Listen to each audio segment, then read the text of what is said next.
Our gratitude or thanksgiving begins with our response to God's goodness and grace, because the very root word of the word is what? Grace. It is important to acknowledge the grace we have received and yet to be received from God.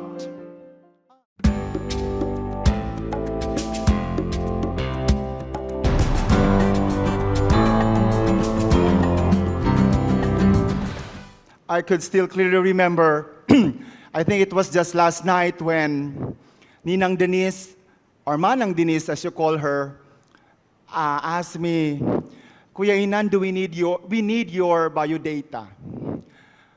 Sabi ko, kung unsa na lang gudiha inyong pagkaila sa ko amanang,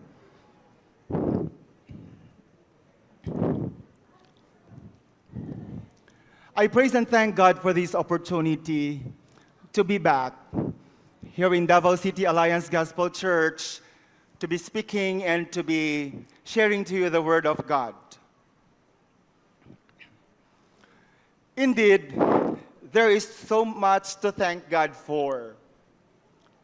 My family rejoices with the church, the Davao City Alliance Gospel Church, in celebrating God's faithfulness, a thanksgiving for God's abundant grace, overflowing love, and abiding presence in the midst of overwhelmingly tough challenges.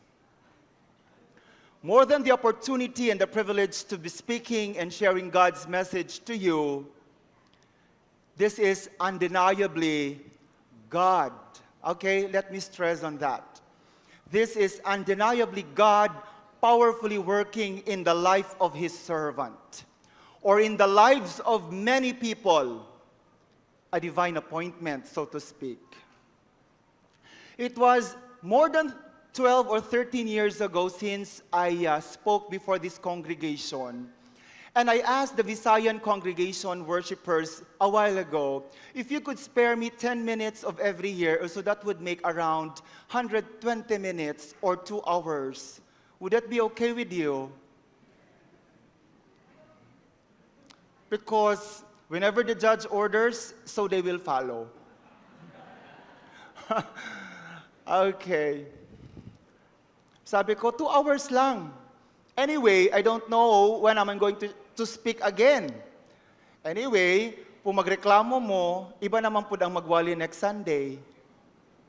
Okay, just 2 hours. Because I prepared a 10-page manuscript. Sabi ni Mrs., hindi ka pa tapos? Sabi ko, actually, it's already okay. Because during the week, I have already have the biblical principles. God has continuously revealing to me things before I walk in the morning, before I jog in the morning, every time I read the Bible, before I go to sleep, and by the time I wake up in the morning.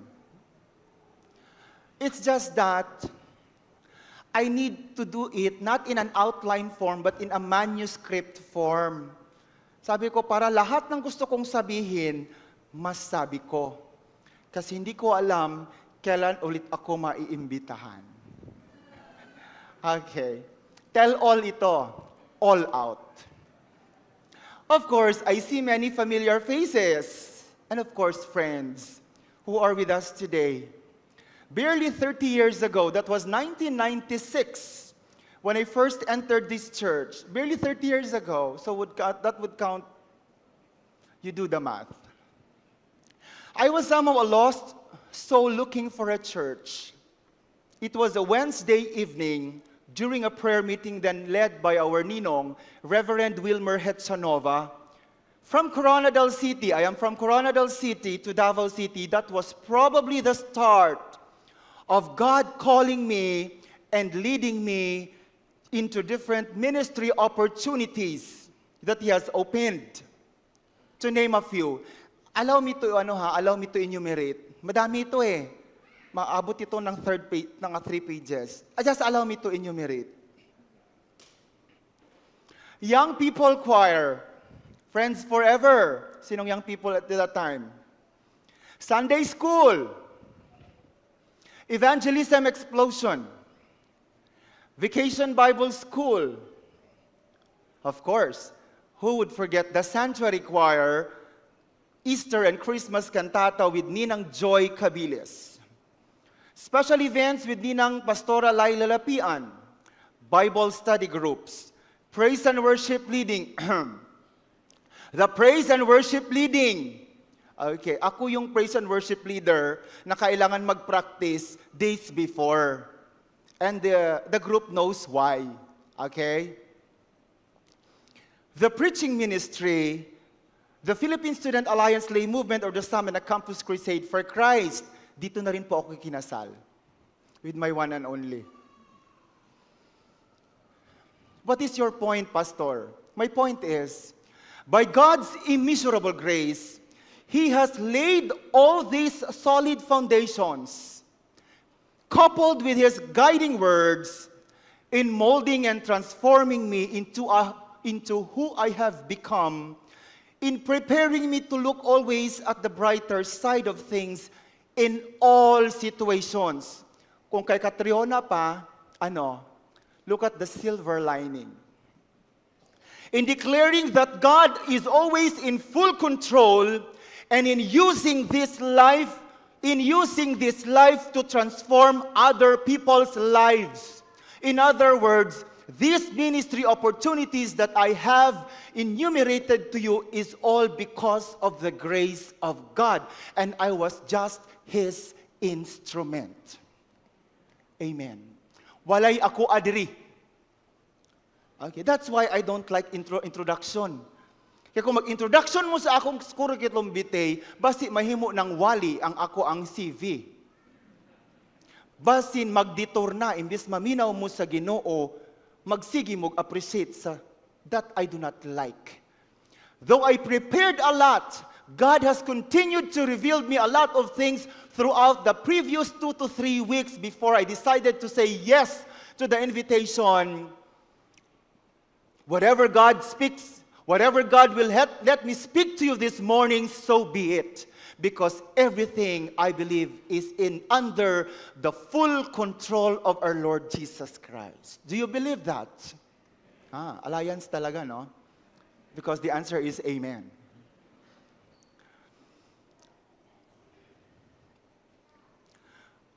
Our passage or the message of God is based on 2 Corinthians 9:10 to 15 and 1 Thessalonians 5:18.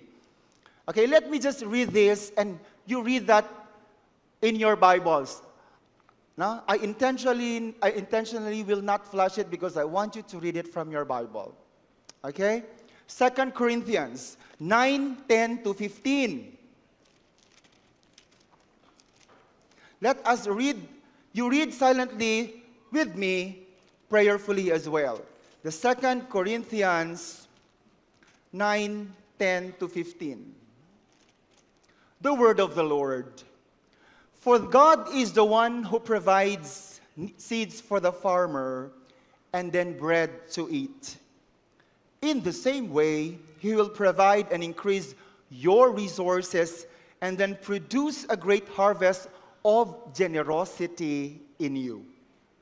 Yes, you will be enriched in every way so that you can always be generous. And when we take your gifts to those who need them, they will thank God. So 2 good things will result from this ministry of giving. And what are those 2? The needs of the believers in Jerusalem will be met, and they will joyfully express their thanks to God. As a result of your ministry, they will give glory to God, for your generosity to them and to all believers will prove that you are obedient to the good news of Christ. And they will pray for you with deep affection because of the overflowing grace God has given you.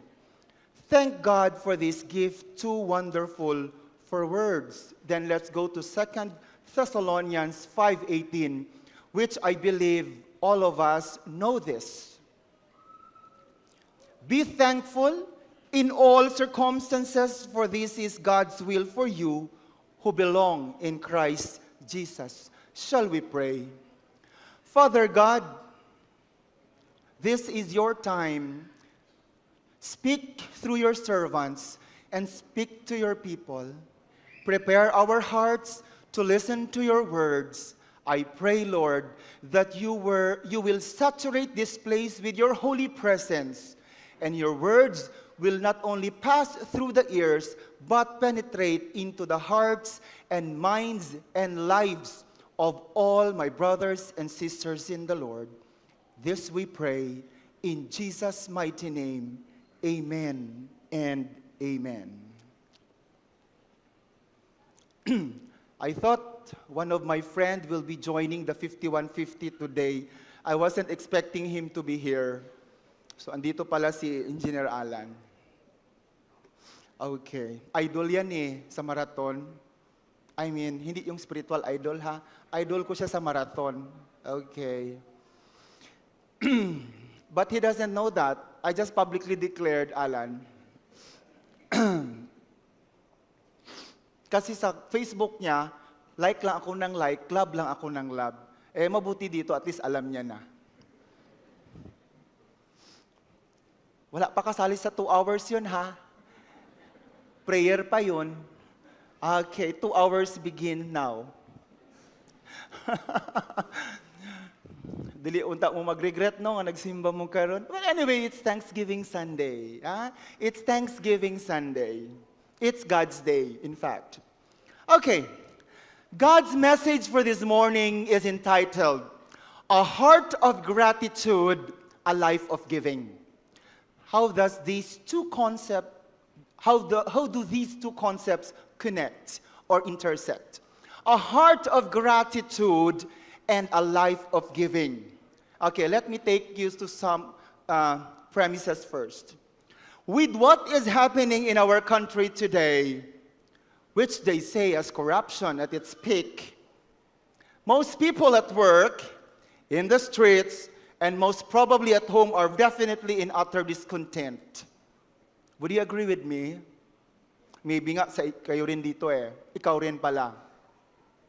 They are not only disappointed, they're actually angry. Rather than post and say thank you for whatever it is, most netizens rant and complain in various social media. Relate much?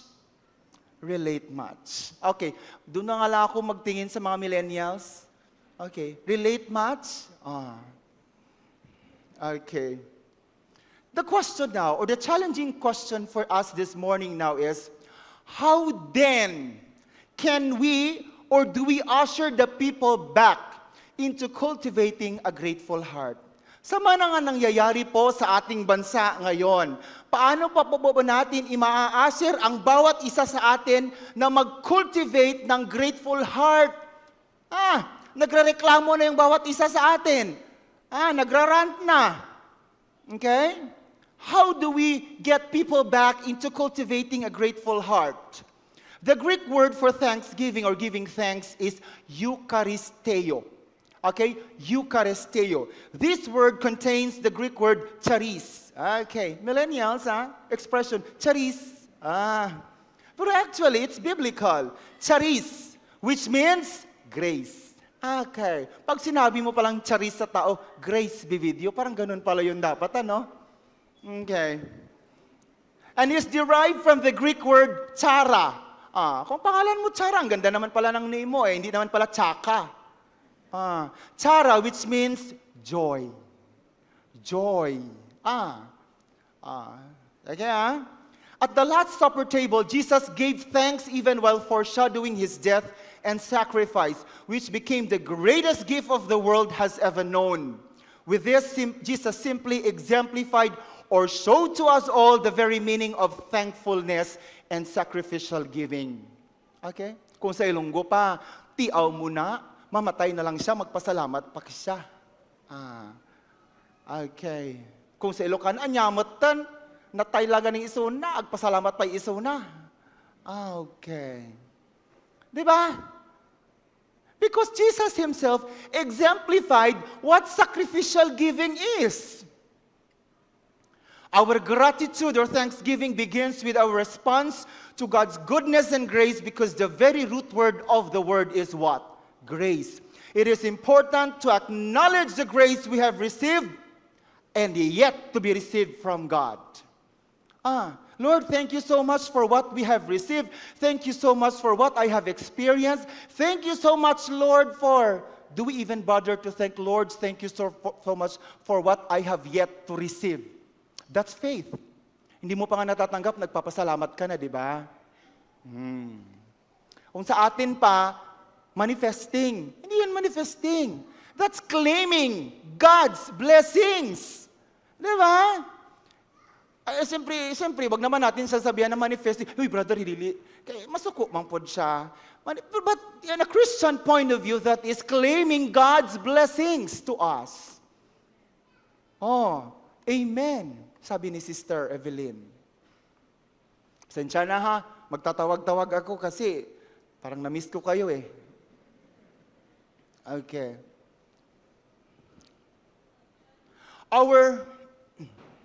All that we have is thanks God, including our reconciliation to God through the work of Jesus Christ. Okay, let me try to be like Paul now. Let me try to be biblically radical about it.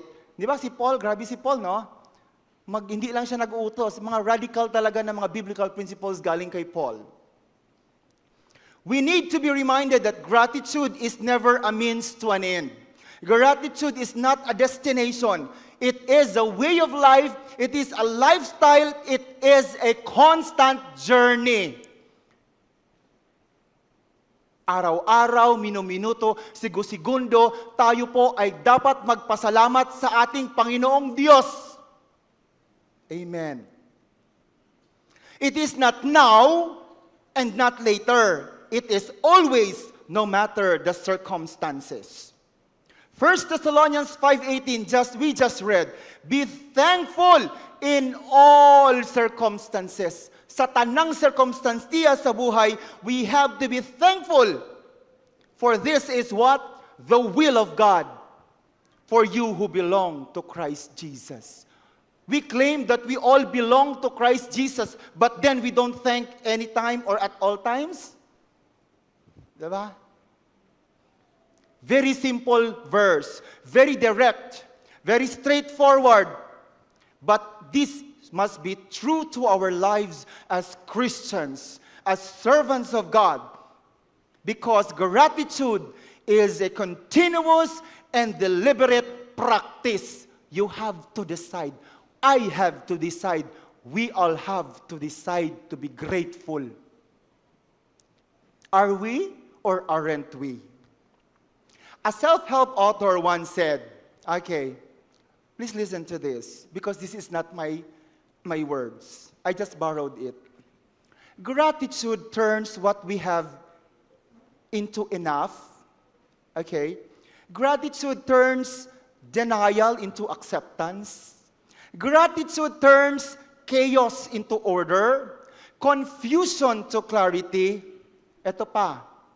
It can turn a simple meal into a sumptuous feast, a house into a home, and a stranger into a friend.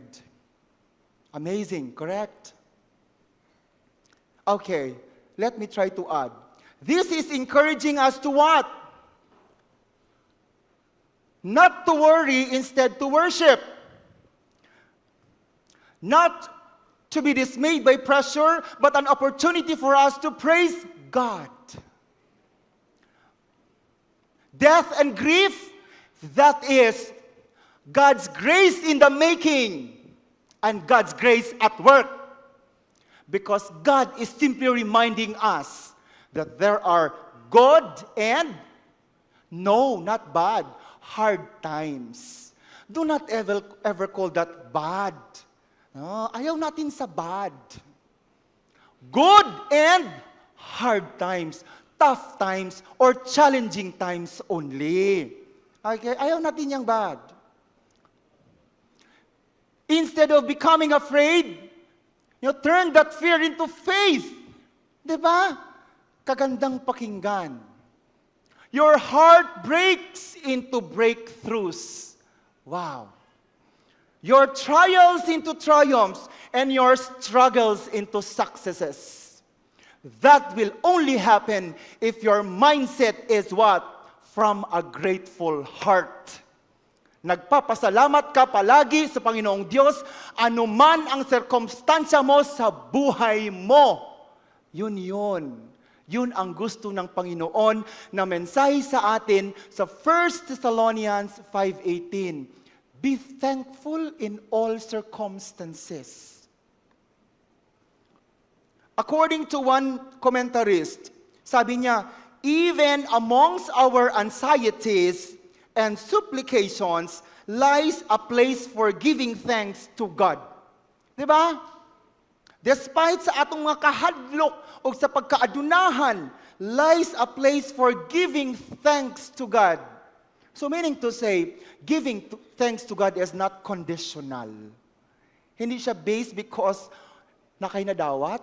Hindi siya based kay tungod gwapo ang imong circumstansya. Hindi ka, in all circumstances. Do you get that, my dear brothers and sisters in the Lord?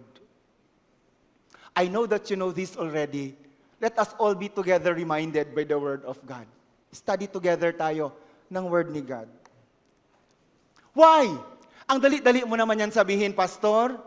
Worry into worship, pressure into grace. Ikaw kaya dito? Easier said than done. Diba? Kanabang magdagan ni Alan, pasensya na lang, nakitanta ka. Unyang gabi ilay, na po na akong example. Kanagang sigig triathlon. Okay. Kanang hapit na, kapoy na. Swim, bike, run. Pag next na pong registration, mo appeal gihapon. Kapoy na pod. Recovery. Next na pong kompetisyon, appeal na pod. Huwag ka na ganing kapoy na ka mo, yung kag nganong ni-enter. Why? Nganong ang dali-daling sabihin? Because we simply have to be reminded that your God is omniscient, your God is omnipotent, your God is omnipresent, and your God is in full control of everything. Mahirap ba yan intindihin, mga kapatid? Mahirap ba yan intindihin? Problema sa business, problema sa pamilya, problema sa trabaho, problema sa pag-eskwela, mahirap bang intindihin na sa lahat po ng oras, God is in full control. Ayan, galit na ako. Kasi gusto ko sa lahat isaksak sa baga ninyo. Kidding aside, that's true. God is omnipotent. Okay? You're panicking, turn that into peace. Panic, turn that into peace. Your anxiety, let that be an opportunity to adore God. Lord, thank you for this. Diba? Maingon sila, Kuya Inan, bakit masyado kang cool? Hindi, feel nyo lang yan, pero actually galit man ako sa bahay. I believe in the Holy Trinity. And how do I apply this to my life? God, the Father, the Son, and the Holy Spirit. God-guided life, Christ-centered life, and Holy Spirit-filled life. You apply that, nothing will go wrong in your spiritual journey. It may seem to you that it will go wrong, but you go back to the fact that God is in full control. Amen. Meaning to say, mga kapatid, gratitude helps us to see the good in all situations and circumstances. Certainly one of the biggest roadblocks to being thankful is suffering. We can quickly become blindfolded by our painful circumstances. However, as Christians, we have this very hope. Natay hope eh. Yun yung kaibihan natin sa iba. Wag na natin sabihin sino sila. Okay? Yun po ang kaibahan natin sa iba. Okay? Yung meron tayong tinatawag na capital H-O-P, hope. Because when you become hopeless, that's the start that everything will crumble. Kasi wala ka ng pag-asa, wala ng direksyon. Tama? We have the reason to be thankful for even in our sufferings because we have something precious that will never be taken from us. And what is that, Pastor? Our salvation in Christ Jesus. Ang sabi nga sa Romans 8:35 to 39, hanggang niya, nothing can separate us from the love of God. Tayo kasi matigas lang talaga ang ulo eh.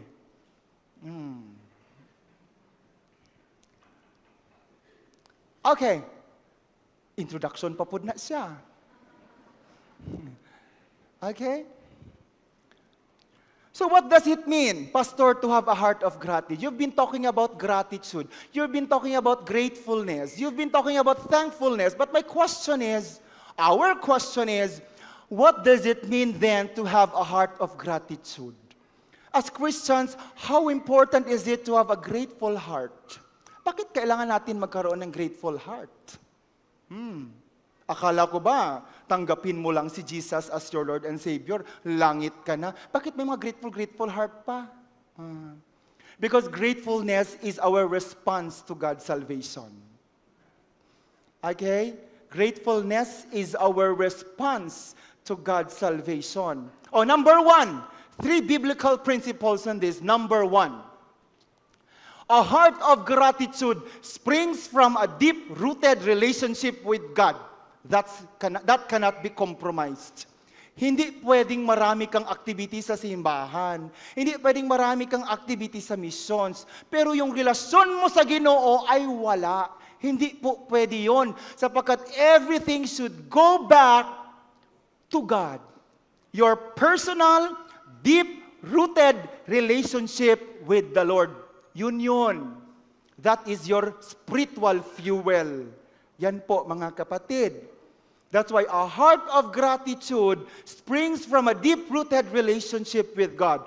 In Luke 6:46 to 49. Luke 6:46 to 49. Again. Sige lang, mamugtanaw sa ko. Wala mo nagabasa yung Biblia diha. Luke 6:46 to 49.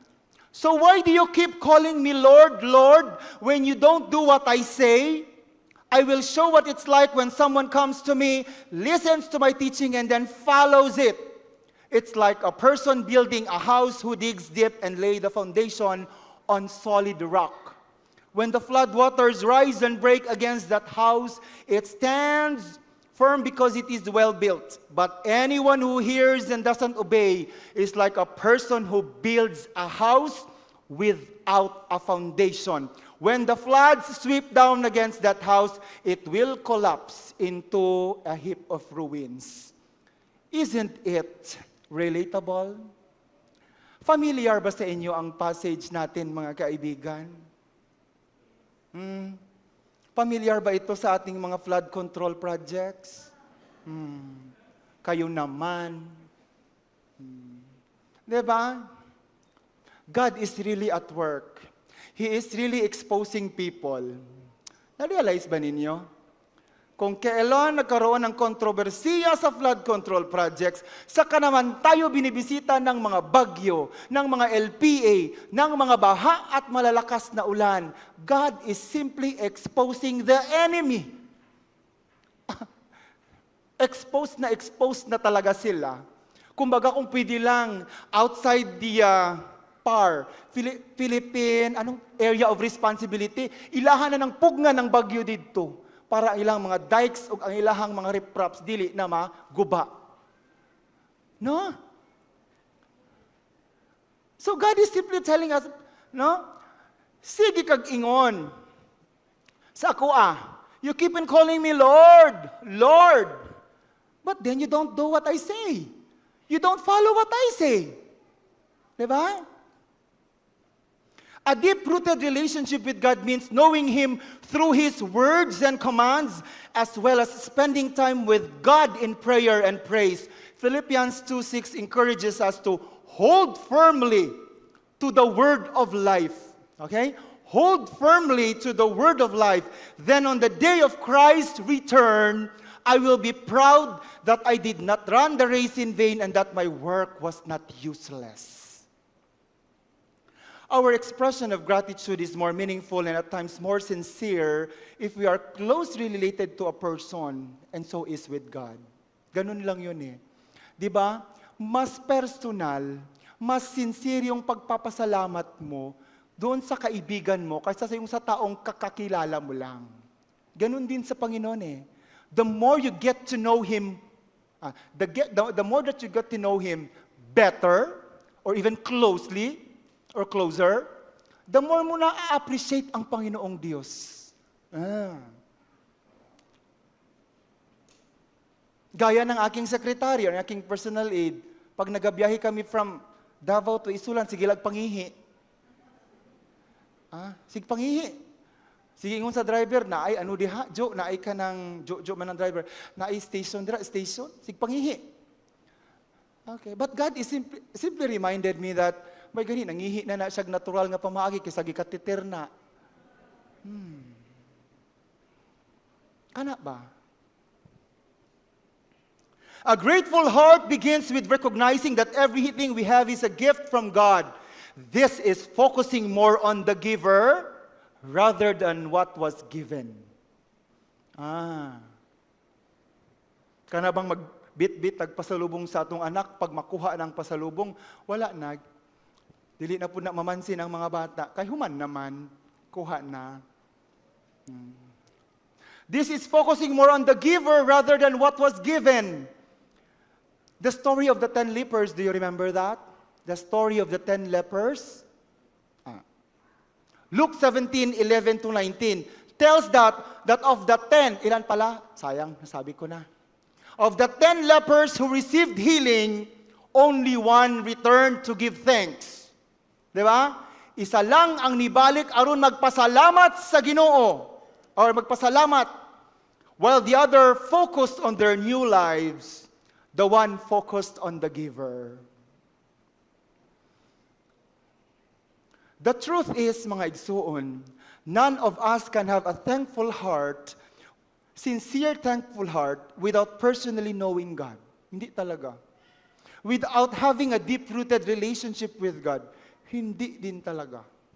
Without the help of the indwelling Spirit who sanctifies us, as we rely on Him to help us cultivate thankfulness, we also cultivate hearts that treasure and value Jesus above all things. Again, what happened to the story of Mary and Martha in Luke 10:38-40? Before, Luke 10:38-40, before, kada bang maluoy ko kay Mary, kay Martha pala, sorry. Kay murag ko i-compare siya ba, 'di ba? Murag may tabo, no? Pero as I mature in the knowledge of God, this story simply shows us two different approaches to following and to serving God. Okay? Martha works hard to welcome Jesus to her home. 'Di ba nga naman ta, mga Pilipino, basta na ibisita, ala, sige. Papalit, ana. Gawas ta ng bago. Ana. Her sister Mary of Bethany simply sits at His feet and listens. Okay, both of them, mga igsuon, serve, yet Mary understands the priority and necessity of choosing to abide with Christ, of choosing to sit before Christ and listen to Christ. Mao to ang iyahang kamaayo. This biblical passage teaches us that while service is important, just what Martha did, prioritizing time to hear and learn from Jesus is essential for spiritual growth. Yan talaga. Hindi ka pwedeng mag-serve diretso. Hindi ka pwedeng mag-lead diretso. Hindi ka pwedeng mag-evangelize dyan mismo kung wala kang personal relasyon sa Panginoong Diyos. Ganun yun eh. Okay? Essential for spiritual growth and nurturing a deep-rooted relationship with God. So this time, with this, the action point is that to have a grateful heart, let us anchor our lives on God's words and commands. Let us follow and do what God says. Yan po ang ano natin. Yan po ang ating action point. Sige. Before ako magpadayon, hulaton saan ako ma-change ang slide. Okay. Ayun. Medyo late lang. But we always say, better late than never. Okay, let us anchor our lives on God's words and commands. Let us follow and do what God says. Okay, simple. Next biblical principle. A heart of gratitude inspires us to declare God's glorious and amazing deeds. Psalm 96, 1 and 3, or rather 1 to 3, Psalm 96, 1 to 3, it says, sing a new song to the Lord. Let the whole earth sing to the Lord. Sing to the Lord, praise His name. Eto yon. Each day, proclaim the good news that He saves. Publish His glorious deeds among the nations. Eto na. Tell everyone about the amazing things He does. Is it that wonderful? Tell everyone about the amazing things God does, did, or will do to your life. When I received Manang Denise's message inviting me to speak, I was hesitant at first. Aside from, she texted me, I think, more than a month ago, tapos nag-message lang ako sa kanya ng mga 3 weeks na lang. Kasi alanganin ako kasi maraming ginagawa talaga sa office. Ang dami-dami talagang kaso doon. Siyempre, mahirap naman i-compromise mo ang mensahe ng Panginoong Diyos. You cannot just speak and study the night before and then speak. You cannot do that. You help talaga the guidance. You need the help and guidance of God. I don't think I could. It's been more than 10 years, 12 somehow to be exact, since I shared God's word in this church. I am nervous. Kala nyo lang. Kala nyo lang, I am nervous. I remember one young people once asked me, I don't know if it was Yen, it was Jackie, or it was Giselle. Kuya Inan, do you still feel nervous whenever you speak in front of so many people? I said, of course I do. Kinsa may dili. I still feel nervous. Right now, I'm nervous. It would be very dangerous and alarming, mga igsoon, if I don't get to feel the nerve whenever I speak like before this congregation. I would become very self-reliant. I will become very self-sufficient. It would only mean that a little or more nerve would mean I need God. I simply need God. And I fully depend on God. Yun lang yun. Your invitation to speak and share God's message before you today is one perfect opportunity for me to declare God's glorious deeds, to tell you the amazing things that He did to me and He continually is doing to me. Kaya lang, maabtan tag alas 5 kung isa-isahon na ako. Are you ready? Ready na ba kayo? In 2012, I underwent a total thyroidectomy operation. Wala na po akong thyroid gland. Okay. Tinanggal na po yan ng doktor because of my hyperthyroidism. As my maintenance, I have this thyroxine hormone. Okay. Na palagi siyang gina-adjust ng doktor every 3 to 6 months. Okay, thyroxine hormone. You know, okay lang sa akin na matanggal yan. Yun naman talaga ang tama eh. But what bothered me during that time is, konting ganyan lang sa nerve dito, mawawala ang boses ko. Or, masisira ang boses ko. Okay lang kung ang boses ko ay ginagamit sa pagkanta, I don't care. No, I don't sing that well. Pero basta may magbit lang, kayang-kaya. Alam nyo naman yung kapital ko sa pagtatrabaho ko, boses lang. Diba? Kawawa naman yung abogado na hindi marunong magsalita. Kawawa naman yung abogado na magpirma-pirma lang ng notaryo at dokumento. O ngayon, Tinawag pa ako ng Panginoong Diyos na maging huwes. Kawawa naman ako kung paano ako magiging huwes. Okay?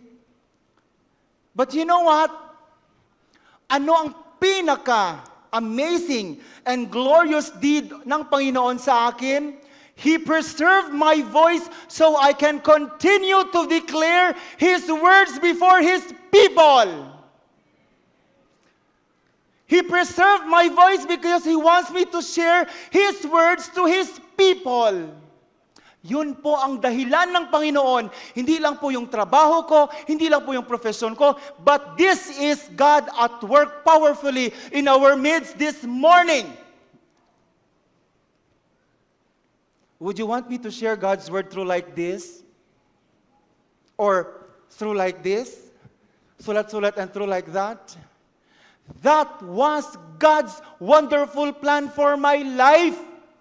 To use me, to use my voice, to use me as His mouthpiece, to declare His goodness, to declare His faithfulness, and His glorious deeds. Yun lang yun.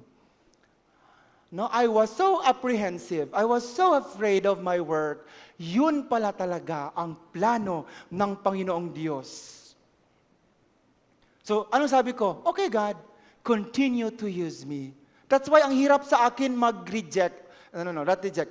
Hindi mag-accept ng invitation to speak. Ang hirap. Struggle po yan para sa akin. No? Ayaw ko namang sabihin na busy ako. Kung totoo namang busy ka, bakit nakakapagganito ka pa? Diba? Kung busy ka, bakit ka pa nakakapagtakbo? Kung busy ka, bakit nakakalangoy ka pa? Diba? To declare His goodness and faithfulness and His glorious deeds among His people. Ito na yun, among others. Ang dami pa. Ang dami pa dito, oh. Blood protection and traveling mercy every time I travel. You know how somehow dangerous my life there is. Okay. Good health and sound mind. Ang mga judges po, meron yan silang 30 days na wellness leave. 30 days. Ang dami-dami naming leave. Alam mo bakit? Kasi kailangan namin magpahinga. Kailangan namin ng mental health break. Kung hindi, kami ang mental health breakdown. Ganun yun.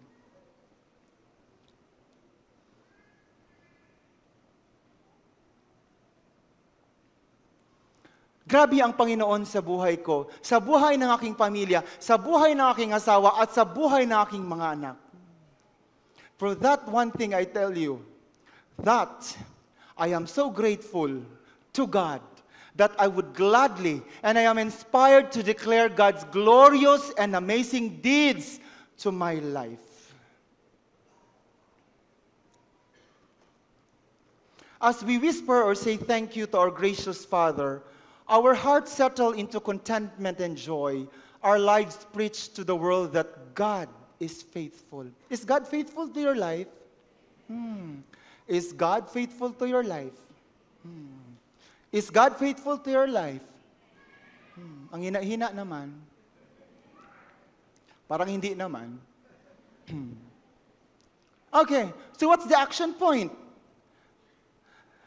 As we cultivate a heart of gratitude, let us keep on proclaiming God's works and ways, and let us declare what God does. Kanina, let us follow what God says. Ngayon, let us declare what God does. Yun. Simple lang. Sabi ng Panginoon, huwag mong komplikahin ang mga biblical principles mo dahil pag alis yan nila, wala na yan silang maalala. Ibig sabihin, try to simplify. O yan, antay na naman ako doon sa slides. Okay. O yan. May purpose din ang Panginoon yan. You know what? It's giving me time to rest. It's giving me time to pause. Okay? Let's keep on proclaiming God's works and ways. Let us declare what God does. Yun talaga. Wala ka. Hindi ikaw ang bida. Huwag kang pabida. Hindi ikaw si Jollibee. Ha? Ang Panginoong Diyos ang Jollibee. Siya ang bida. You declare yourself, no, stop it. You declare God's amazing and glorious deeds. Yun ang dapat mong gawin. O, pangatlo, last na ito. Pero ang conclusion ko, ganun kahaba sa introduction ko.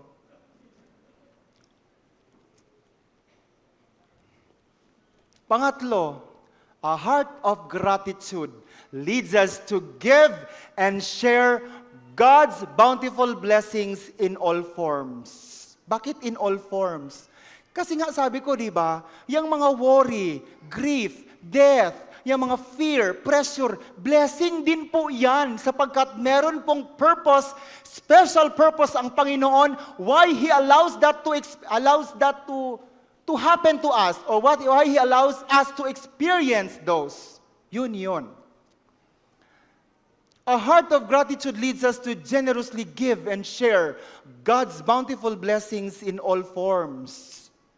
You know, the opposite of gratitude. You know what the opposite of gratitude is? Sige daw. Hindi naman ingratitude.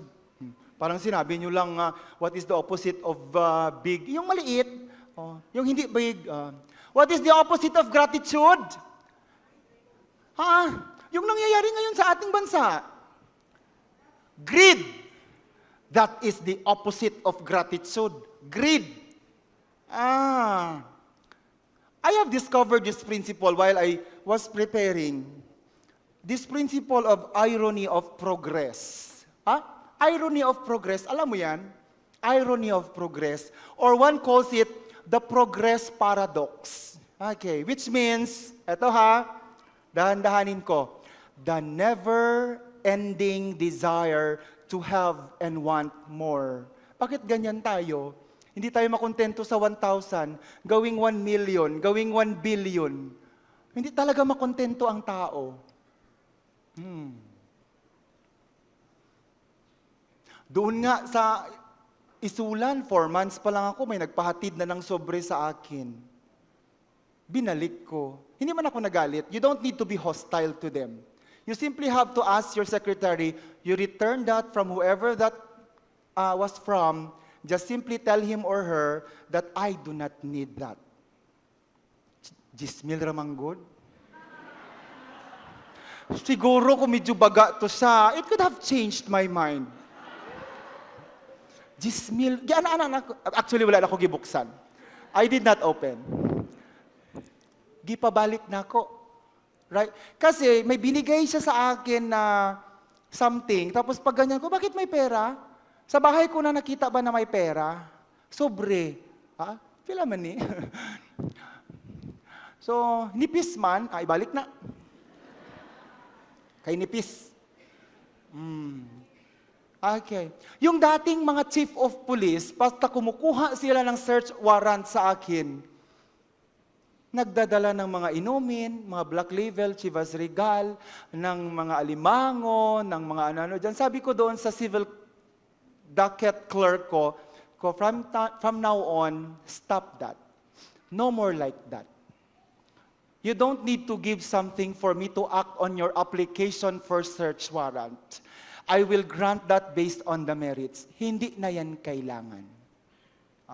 Hindi ko naman sinabi nga, hindi ganon. Stop that. Ano lang, just be nice to them. Stop that. I do not need that. I only need 5 meals to feed my family. 3 meals and 2 snacks. Yun lang kailangan nila. Hindi ko kailangan yan.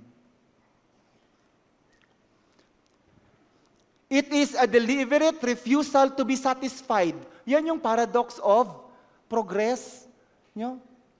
It is always focused on what you don't have rather than the blessings you do have. The paradox is not only the more you have, the less grateful we become, but the more we have, the more we want to keep everything we have to ourselves. Ganun yun. No? Bakit ang dali-dali magbigay ng 10 pesos out of 100 pesos? Bakit ang bigat-bigat magbigay ng 100,000 pesos from 1 million pesos? Diba? Bakit ang daling magbigay ng 1 peso out of 10 pesos? Ganun yun. Okay? Yun ang sabi ng irony of progress. The more we want to keep everything we have to ourselves. Ayun. Greed kills gratitude. It likewise kills our spiritual sensibilities and dulls our appetite for the things of God.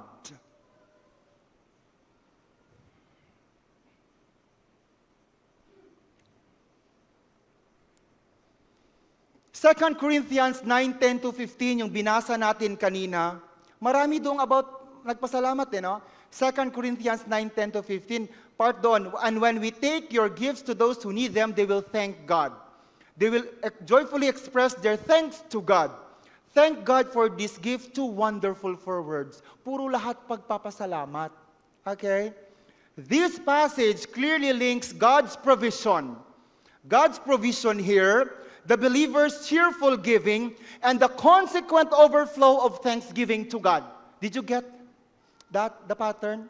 Meron tayong God's provision, yung binigyan tayo yung cheerful believers, and meron tayong consequent overflow of thanksgiving to God. Our generosity produces thanksgiving to God from others. Yun. This entails a shift on our focus from getting and receiving a blessing to being or becoming a blessing. Yon. A heart of gratitude moves your focus from your own ends to the needs of others, making service a natural outpouring. Generosity begins in the heart. It begins when we stop weeping over what we are giving up and start rejoicing in all that we have gained in Christ. Ano niya, no? Karabang ihatag na lang nimo, mura ginapugngan mo pa. Okay, ihatag, hindi lagi. Imugibutang nimo din at 1,000, ay 500 na lang. Ano? Okay. It begins when we stop weeping over what we are giving up and start rejoicing in all that we have gained in Christ. Generosity, mga igsoon, is a state or quality of the heart. It is an attitude that grows out of our own thankfulness for what God has already done. What happened to the poor widow's gift or offering in Mark 12:41-44? Mark 12:41-44. Anong nangyari doon sa widow? Okay. The poor widow's gift or offering was so small. Okay, parang coins nga lang yun dalawa lang.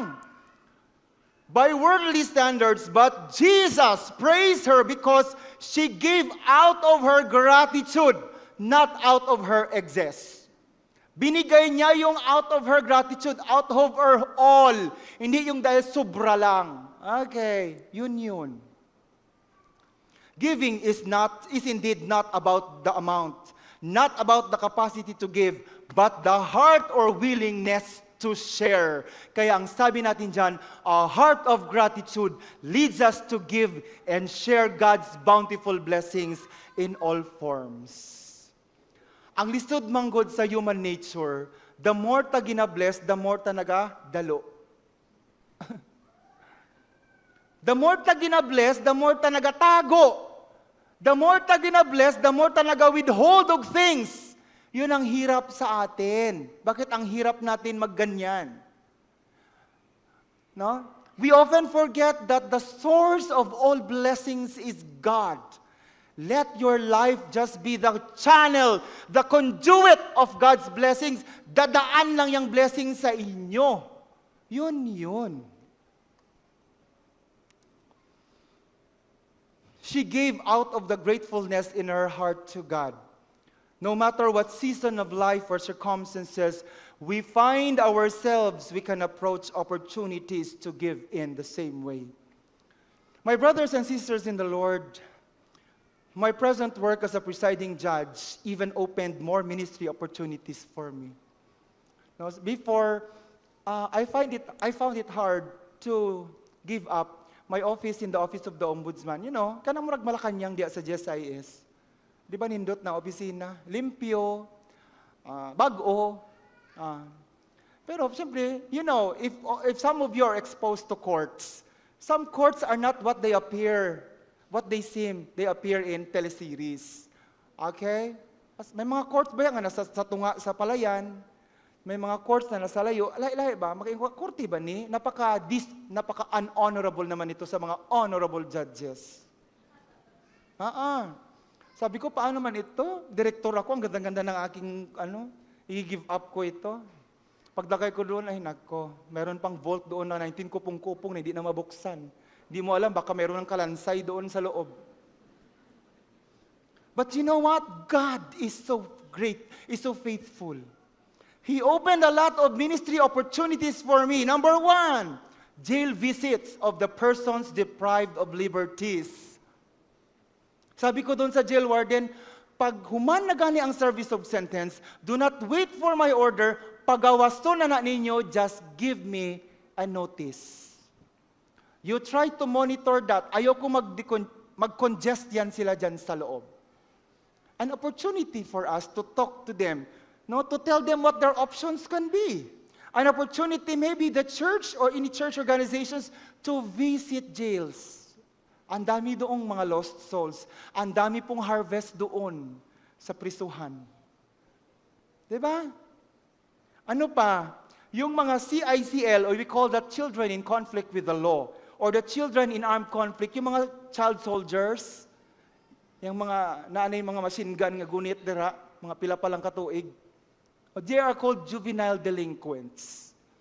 No, opportunity to minister to them. And I praise and thank God through His grace from my duty, judicial function from March until now. All glory to God, I was able to dispose 900 cases already. All glory to God. Ganun lang yun dapat. Aksyonan natin ang aksyonan.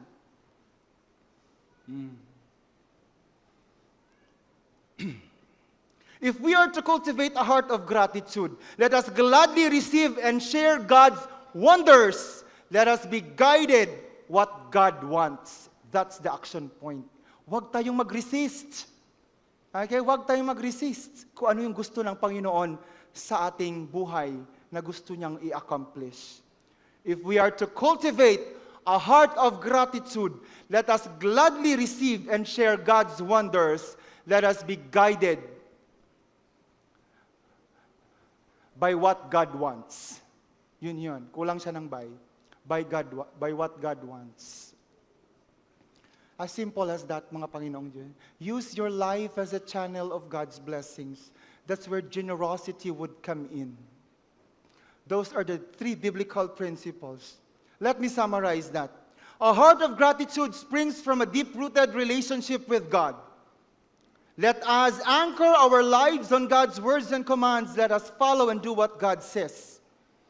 A heart of gratitude inspires us to declare God's glorious and amazing deeds. Let us keep on proclaiming God's works and ways. Let us declare what God does. And lastly, let us be guided by what God wants. Ang number 1 is about God's words. Okay? God's words. Doon tayo palagi. Balik talaga tayo doon palagi.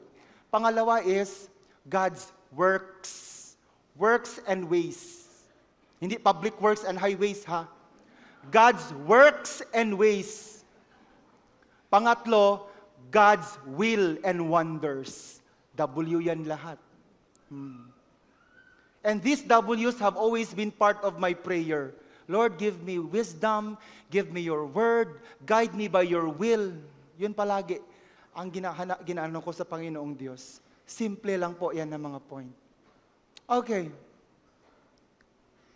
The only way to have abiding gratefulness through good and hard times is to humbly ask God to make us grateful and to keep asking Him every day to make us even more grateful.